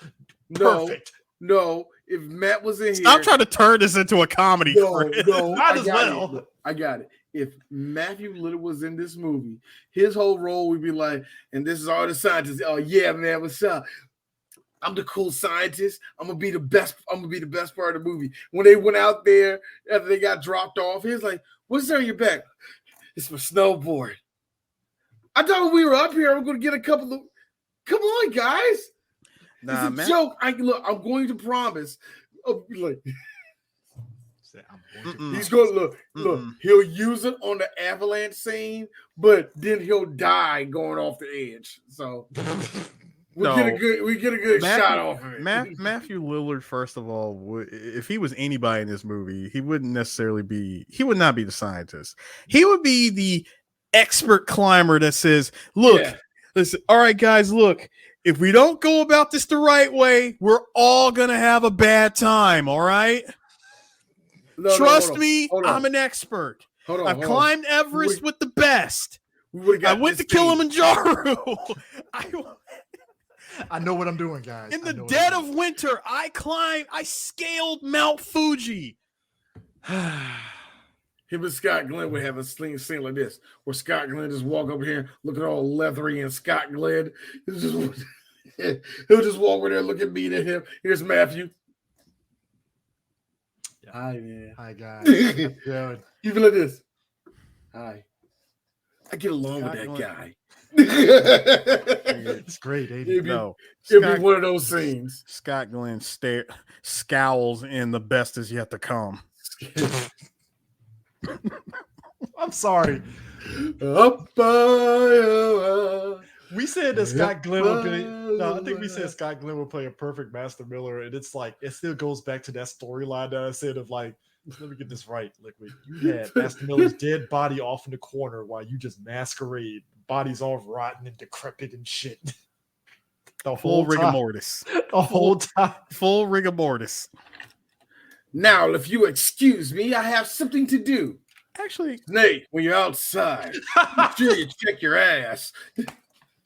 Hold on, D. He has to sit there and go one arm like this to play it up, right? Just for posterity here. You gotta method acting, sir. Again, method acting. No. Snake, Stop. Do you like my sunglasses? No. Stop. Both of you stop. Chris, he does not need to do any of that when the entire conversation they look like this. Sir. It's called method acting. It's all right? Kodak. It's called method acting. He still has to You still play the can't bit. see anything. He has to commit to the bit, sir. He has to commit to it, all right? Oh, damn. He has to commit to the bit, all right? He has to commit to it, all right? You just never know. You never know. I like how he put his hair in a ponytail, too. Just in case Snake can hear his hair rustle. Master, is your hair out? Yes, Snake. I didn't know. When you're by yourself and you masturbate all your time, you kind of lose faith in who you used to look like. Wait a minute. It's like, Master, is your hair out? Turn your monitor off. Is your monitor off? Yeah. How the fuck you know what the fuck I'm doing, nigga? Drop his voice there. It's like, why is it like, Master, how come every time whenever I'm interacting with Liquid, I call you and you don't answer? Well, you see. Oh my gosh, shut the fuck, bro. Like, shut up with this shit.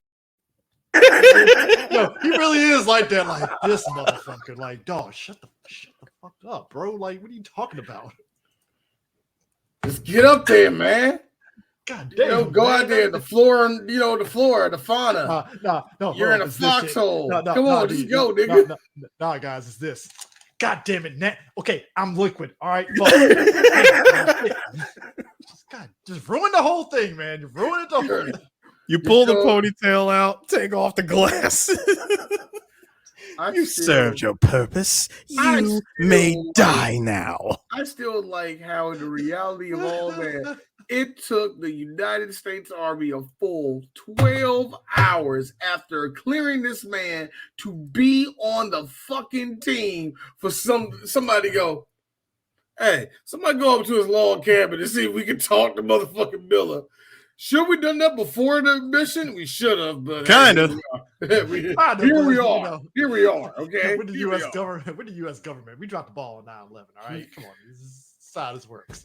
It was 2005, according to that timeline. According to that timeline, this was 2005. So hold on. We dropped the ball on 9/11, and that's why I voted for. And that's why I voted for voted for President Solidus. You know he's a commie, right? No, he's not. He helped us out during the Cold War. Did he? Did he really? Did he really? I heard he went to Africa and trained a whole bunch of kids. But look, that's just a rumor. That's just a rumor. What about, like, did him and G. Gordon Liddy kill a whole bunch of Vietnamese kids? Oh, yeah, that actually happened. It's a possibility did that happen. No. That's canon. G. Gordon Liddy and Solid Snake was choking out people with piano wire all through the 80s. Anyway. Metal Gear Solid 5 is the true life story of G. Gordon Liddy. Oliver North doesn't like Solidus because he knows the truth about him. I know you're a fucking test tube baby. You son of a bitch. You're going to ruin this country. Lolly Lule Low. Lolly Lule Low. I wish Lolly Lule Low was in vertical limit because that would explain the nitroglycerin at least. Fuck. No, but it actually did. It actually did because the Lolly Lule Low was supporting the Pakistanis during that conflict with the Indians. You proved to me that the Patriots had nothing to do with that war that was going on out there. Wait a minute. If they had anything to do with it, they sabotaged all those canisters. This nigga spitting over here. That's all I'm saying. Points are made. I don't know about y'all, but them canisters just look mad sabotage. Let's think about it. Like second Washington gets the call. Seems like that explosive got that Pakistani general, but he survived. How the hell does he survive? There was a whole bunch of nitroglycerin in there. Close the door. Okay, so they gave it away to a mountain climbing expedition. For the fuck what? To dig some people out of ice. How do they know where they're at? That's expensive. Oh my God. We got to stop giving the Pakistani shit. We have to stop. Why are we doing this? That was $16 million. Holy shit! The Pentagon's gonna fucking kill me. How many canisters did they get? Okay, about six. Six? Oh! Wait a minute. Hold on. Whoa! Hang on. Wait. Stop. Right? No, stop everything. It wasn't the one with the red tops, were they?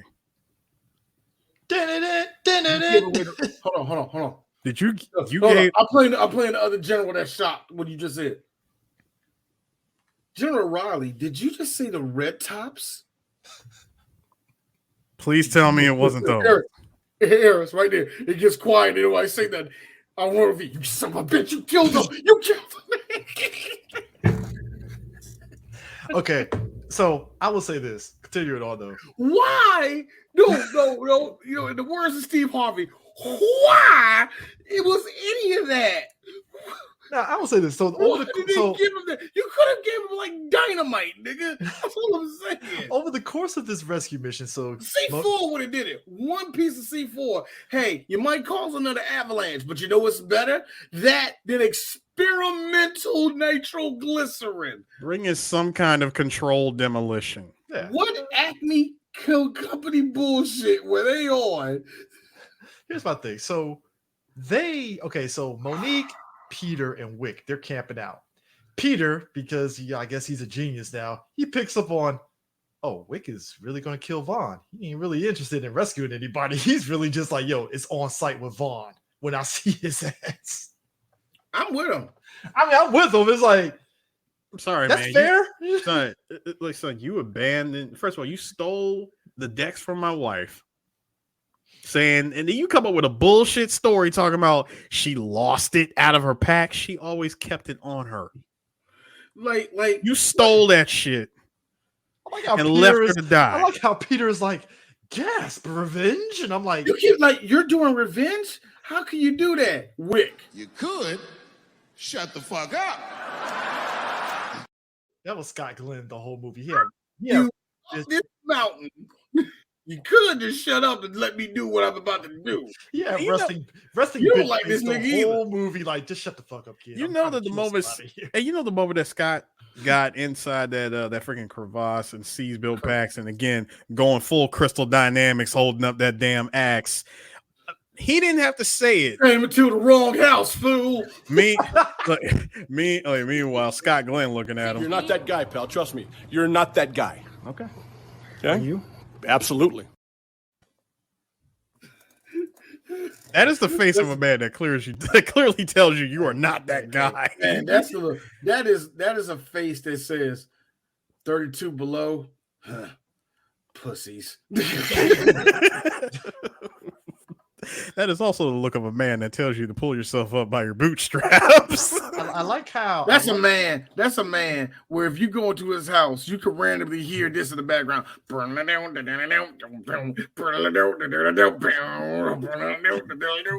ain't the Run DMC version either. Oh man, yeah, it smells like straight up motherfucking speed in his house. It's speed. Yeah, speed. Black beauties everywhere. Anyway. Hey, real talk though.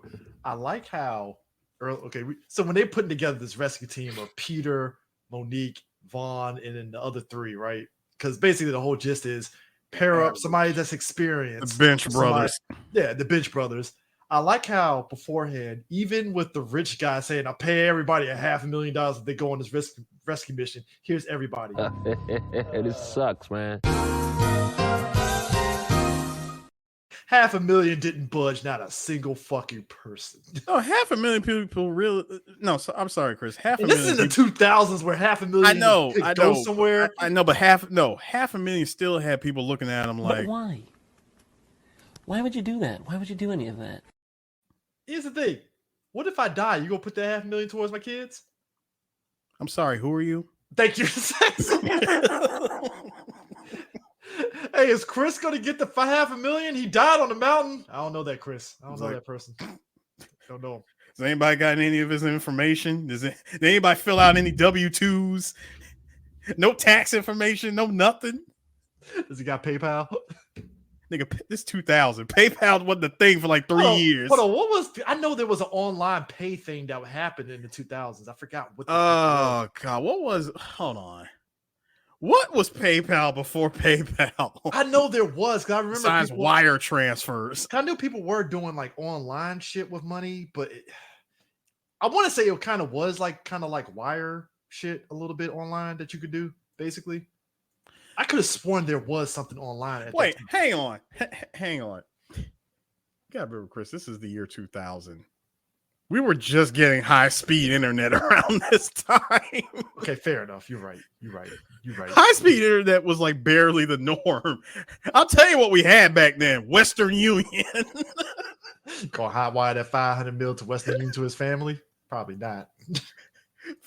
Like $500K. Hold up. Tevin, blockchain in 2000? Blockchain was the thing. Now that I remember. Yeah. Okay.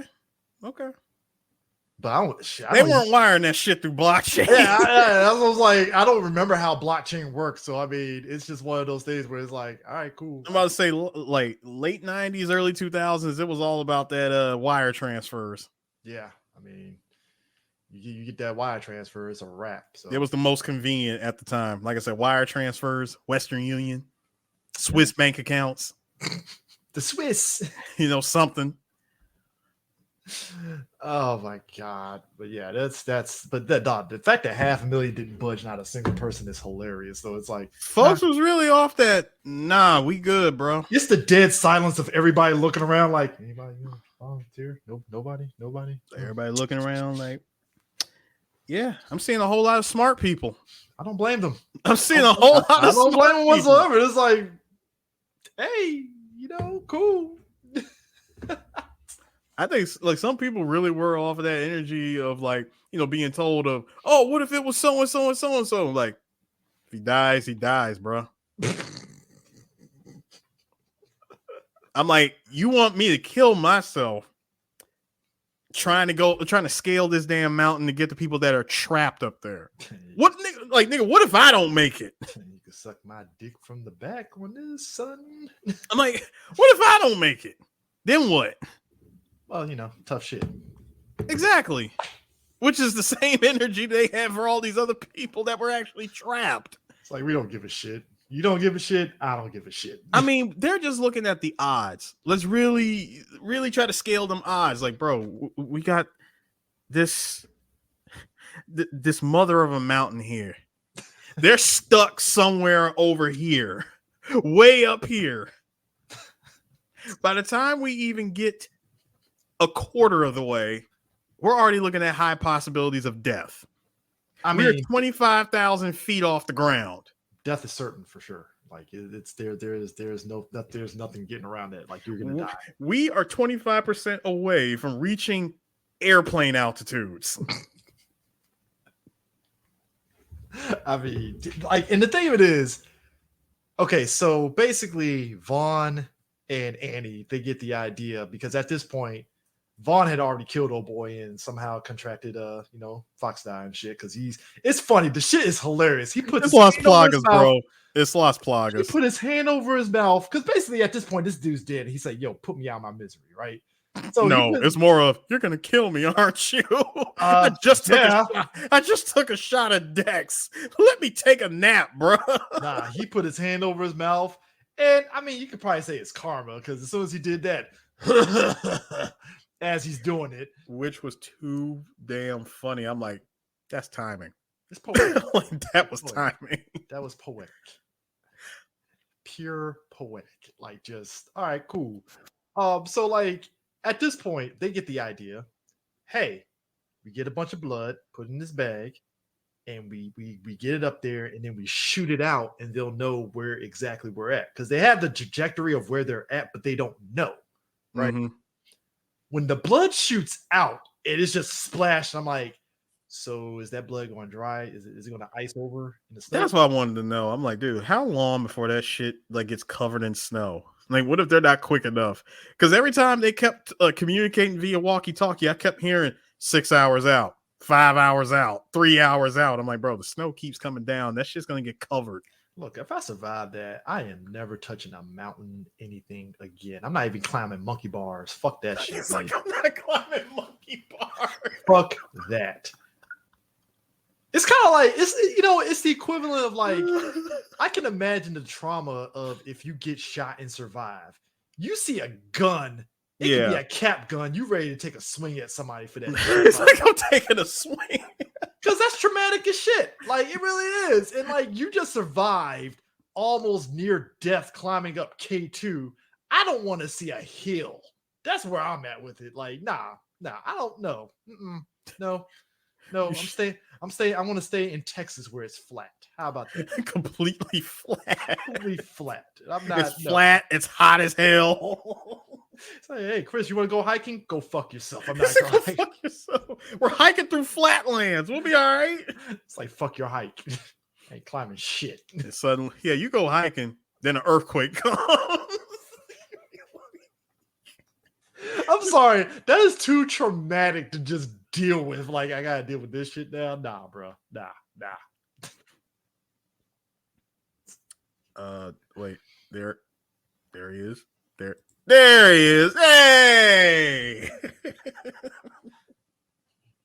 I mean, okay. There. Okay. He's like frozen for a second. I'm like, what's going on? I don't want to see nothing. But that blood thing, I'm like, yeah, that's a lot of blood that you shot out of there. It's crazy. Hey, Bill, how'd you get it? How'd you get the blood in the bag? Don't ask those questions, sir. Oh, I'm asking questions. How'd you get it in the bag, son? You got that shit in a damn Ziploc. That's what I want to know. How did you get it in there? You cut him from the top. Deleted scene of him having the bag. Like, all right, Andy, hold the bag open. Go pour this shit.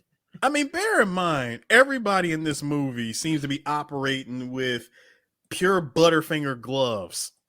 Look, I like how in the words of George Lucas, it's like poetry. Man, it rhymes. Therefore, liquid everywhere. It's like poetry. It rhymes because it's the same scenario from the beginning of the movie. Only this time, Wick like fuck this shit. No, I'm dead serious. It's like nobody seems to get a grip on anything. I'm like, bro, was everybody's gloves soaked in Crisco? My man had it was snow everywhere. That's why. Well, also they didn't have the Tomb Raider thing to because Crystal closest you got was Chris O'Donnell's cleats and shit, that he was. Everybody had cleats. Everybody had snowshoes. But this is before Stickum technology showed up, where the guys that got the football players be wearing the gloves where it can stick. This is before that was available to everybody. Also, I think if Vertical Limit was made now, it would be totally different because nowadays motherfuckers wear parachutes when they go fucking climbing on fucking cliff sides and shit. Well, Chris, we also know there'll be also a black person in this for no reason too. No. The black person will actually be flying a drone, watching these white people do stupid shit. So, also bear in mind that everybody's glove in this movie did look like this.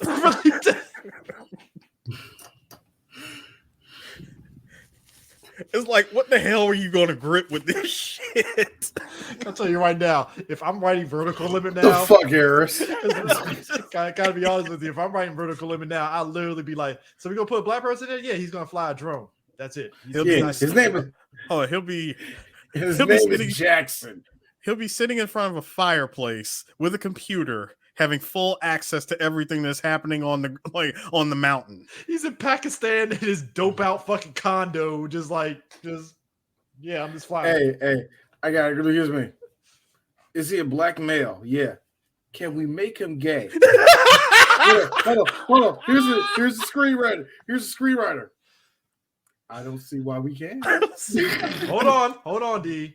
No, see, gay is too easy. No, that's what we look. That's where we get the white lover. Therefore, we had the check boxes. We're done. No, We're done. We got our swirl. We got our swirl. No, this is me in the meeting. Gay, so that's even better. No. This is me in the meeting. Impressive. Very nice. Make him fat. Can we make him annoying? I want him to be completely insufferable. Anthony Anderson, where are you at, sir? Come on down. I want him to be. Can he make sounds?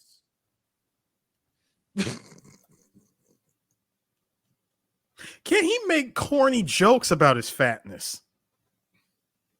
Me, if I was in charge of this movie, I would go 50 Cent and just have 50 Cent with glasses on, like he's a tech genius, like he was in those what the fuck was the name of those movies? I do not need tech support. No, I do not need current year escape plan.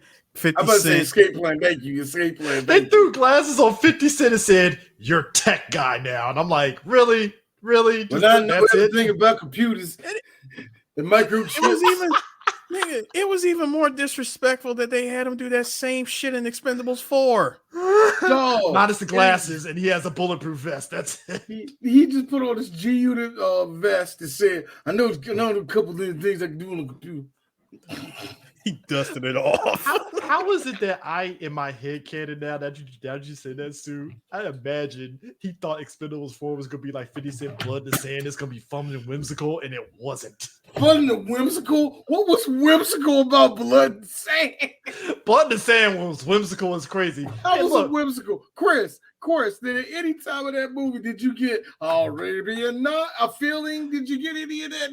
No. You said it wasn't Blood in the Sand. Blood in the Sand was whimsical because Tony Yayo's like, "Yo, 50, let's jump this sweet ass ramp in this Humvee." Yeah. I forgot you do get to play as the entire G Unit in that game.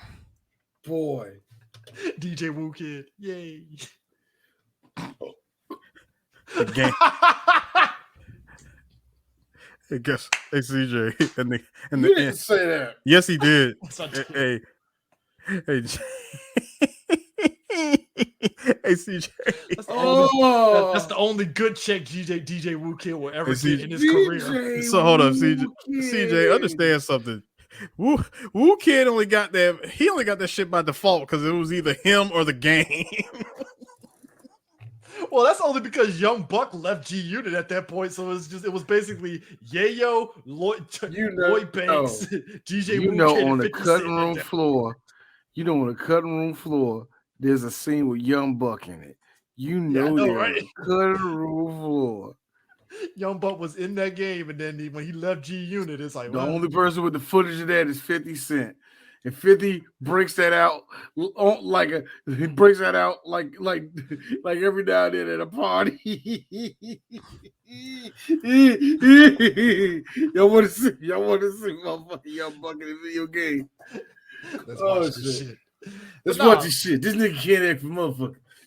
Look, I like how after Wick cuts the rope and Vaughn does, they immediately, this movie, I guess it spared us from seeing the scene of them finally climbing out because it just cuts to fucking Peter looking at Annie like, she's recovering, and then credits, and I'm like, bro. What did you want there to be on there? No, I'm not mad at that. It's I'll just tell you what I funny. wanted. I'll tell you what I wanted because this is it's the year 2000. No, because it's the year 2000, and we escaped a very harrowing situation here. I need the Resident Evil ending. I want them to take off from a chopper. Yeah, I need the Resident Evil good ending. Oh, I know you was gonna say bad ending. I was gonna say Annie has her head on Peter's shoulder. No. Yes. As they flying off. Yes. Now hold on. The bad ending. Here's the bad ending. Bad ending is this. They fly off. No. They fly off. The crevasse is still in that, in the state that it's in. The good ending, they fly off, the crevasse just explodes. No. The good ending is Wick somehow climbs out and gets to the chopper in time and beats on the helicopter with them. Like, I heard the voice of my wife. She told me to live. I need to get on this chopper. It's like, all right, cool. No, that's the good Perfect. ending. Is that the perfect ending or good ending? Because there's two differences here. You're right. Perfect ending. Perfect ending is he shows up at the bottom of the freaking mountain. The thumbs up. Yes. The ghost of his wife. He said the ghost of his wife. Cut the Bill Force ghost. Cut the Vaughn in hell. Like, why am I here? Well, you did kill his wife, so killed his wife, and you did stab you did stab Ben. I'm just saying. Just saying here, man. It's just, you went full you went full insult to injury by stabbing him with air. Yeah. Goes all the way black. All of a sudden you hear, so it seems like something happened in Pakistan. Don't worry about that, Ocelot. Dude, I swear, I wish this movie, the nitroglycerin itself. This doesn't have enough Metal Gear references in this for us to have fun. This feels like this should have been like DLC for the latest Tomb Raider game, where it's like vertical limit DLC or some shit. That would work. Do you know what? Hold on. Do you know what that means? What we got to hear? Jonah, I'm sorry. I'm still here on this mountain. I found nitroglycerin. I can get out of here. Perhaps I can use this to escape. And I feel like a powerful lesbian. Also, understand that as she makes her way through the cavern, she's finding random notes left behind from centuries ago. Including fucking Wick's wife. That bastard Vaughn almost killed me. Excuse me. How did she have the dexterity to write? Hold the fuck up. You might as 50 on writing right now just because of hyperthermia. So how the hell did you have the power? First of all, you shouldn't even have.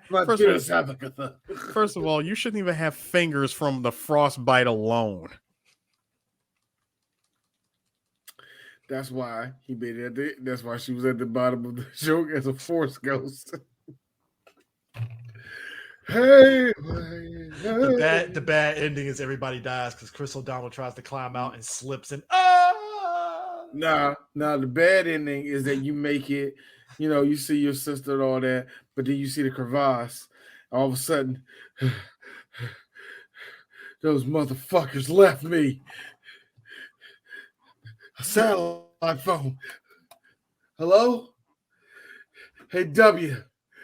Why don't you get your best friend? Credits. You're like, yo, George Bush. Oh, no. That's the dude that donated to that first. He donated to that campaign. You know he did. Hell yeah, I knew George all the way back in 1989 when we did a lot of coke. I'm trying to be president, man. Shut the fuck up.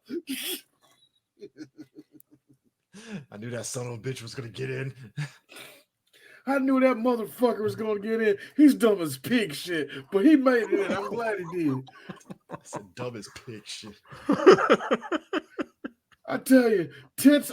I tell you, they say tits on the board. No, you can put tits on anything that's more use than that motherfucker. Anyway. That's vertical limit, man. Wait, hold up. I gotta look this up. I didn't look to the limit. We pushed it to the limit. Welcome to the limit. This movie, hold on. This $75 million budget, and it made $215 million. So I want people. I'm sorry, it did what, Harris? $215 million. So here's the thing. Wow. Opening weekend, right? So How the Grinch Stole Christmas beat it out, obviously, because that was on this fourth weekend that it beat it out. Who? How the Grinch Stole Christmas, Jim Carrey. Here's the funny thing. People trashed that and Cat in the Hat too much for me. Because Grinch, I love Cat in the Hat, not so much. Piece of shit, but it's like there's a bunch of kids that grew up with that movie that absolutely love it. So I think we gotta kind of like back the fuck up off. But there's two movies that came out the same weekend. But go ahead. I was gonna say, technically, if we were to go off of just domestic sales, oh yeah, this movie would have bombed because it made $69 million at the box office. But you also got to remember, even if it got something worldwide, this is when worldwide sales. No. I'm talking about just domestically, it only made $69 million, but it made $215 worldwide. That's what I'm saying. Even it probably made its budget, but not the pretty way of making its budget against a $75 million budget. And you figure home so the film was a success. But you figure home video sales, I would give it that. Home video sales too probably helped it too, if you think about it. They never mentioned. Plus, you gotta remember, dude, this was around the time we were hopping into the DVD era. No, but I'm saying the DVD era was still viable for movies like this. Yeah, that's what I'm saying. And hold on, this was bear in mind, this is a month after the PS2 dropped, making it the cheapest DVD player to buy at the time. Yeah, I don't think Vertical Limit was a movie. No, people bought PS2s to get The Matrix on DVD. Shut up! You don't know my life. Hey, look, Negro, I do know because that's what we all did. Some nigga can bring a woman home. Yeah, I got this DVD player. Yeah, you don't even know it's on the PlayStation. Oh my god, you a geek? I ain't. No. See, here's how you try to separate yourself from geek nerd to just sophisticated geek nerd. You bought the PS2 remote. Yeah, pretty much. Which that remote. Yeah, if you had a PS2 remote, you fingered girls without washing your fingers. Like you gave girls UIs. Like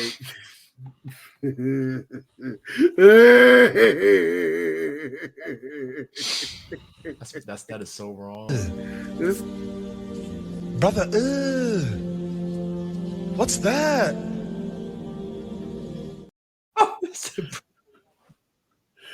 I tell you what it is. It's a loaf of bread that she. I tell you what it is. It's a loaf of bread that she could cook thanks to this nigga putting his finger. Brother, it's like yeast infection waiting to happen because you let this nigga touch you. You figure the chick watching Vertical Limit, and it's like this is background noise. This movie, you got any pussy off this movie without it just being on and you boning. I don't know how you did it. Like, first of all, if you did, good on you. Good on you. Ladies love Chris O'Donnell. Nah, it was Scott Glenn. Does it every time. Nah, they just love movies about people getting trapped in the snow. I guess. Robin Tooney. Oh my god, I loved her in The Craft. I guarantee. Hold on, I guarantee you. Maybe I don't know. No. I guarantee you is this. You bring your girl back. You bring your girl back to your place, right? And you say, "Look, you got a choice: Vertical Limit or The Thing." You got a choice: The Thing or Vertical Limit on Laserdisc. Vertical Limit on Laserdisc or both movies on Laserdisc? No, this is what she says. I don't want to watch that other movie. What is that? The Thing? No, D, hold on. I got you. Ugh. Oh God. Let's watch The Thing.